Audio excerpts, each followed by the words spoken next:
Le débat de l'entre-deux tours s'organise pour les deux grandes chaînes du PAF.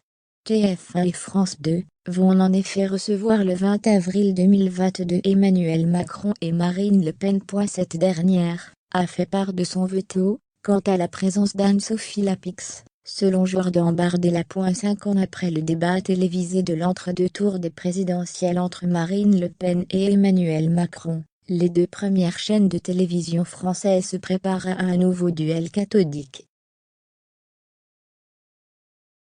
Les invités seront les mêmes au regard des résultats du premier tour, mais à la présentation, des questions se posent. Si Anne-Sophie Lapix, animatrice du journal télévisé de 20h, semble être à sa place pour le public, les personnalités politiques ne sont pas du même avis. Invité de l'heure des pros sur CNeT, ce 11 avril 2022, Jordan Bardella, président du parti par intérim durant la campagne présidentielle de Marine Le Pen, a expliqué la position de sa chef et de son parti à ce sujet.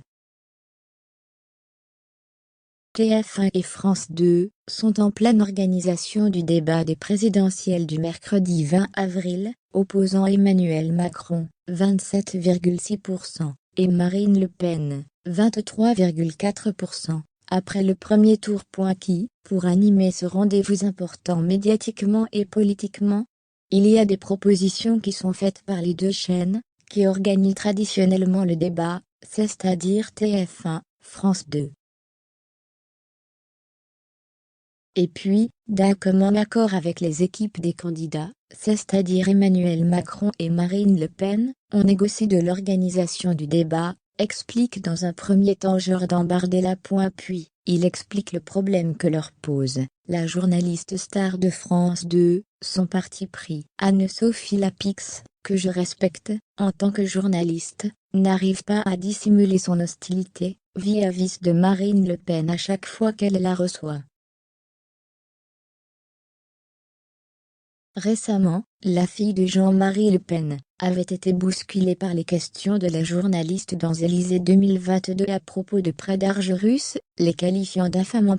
Selon le politique de 26 ans, Emmanuel Macron n'est pas non plus en la faveur du choix Lapix.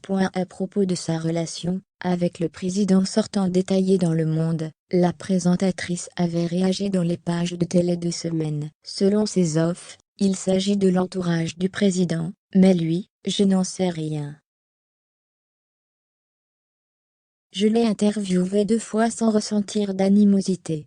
Notre journal est critique avec tout le monde, et le restera. C'est notre mission de service public. Si l'on me demande d'interviewer quelqu'un, je ne vais pas lui demander où il part en vacances. Quelles sont celles et ceux qui auraient alors les faveurs de la leader du RN? Jordan Bardella, qui précise parler en son nom à lui, ne serait pas contre Gilles Boulot, Léa Salamé ou Anne-Claire Coudray, proposant même un duo formé par ces deux femmes. Ça serait original. En 2017, lors du débat que Marine Le Pen a reconnu avoir complètement raté, Christophe Jacubizin et Nathalie Saint-Cric, chefs respectifs des services politiques de TF1 et France 2, étaient aux commandes. Marine Le Pen s'était opposée à ce qu'Anne-Claire Coudray le présente, indique le Huffington Post.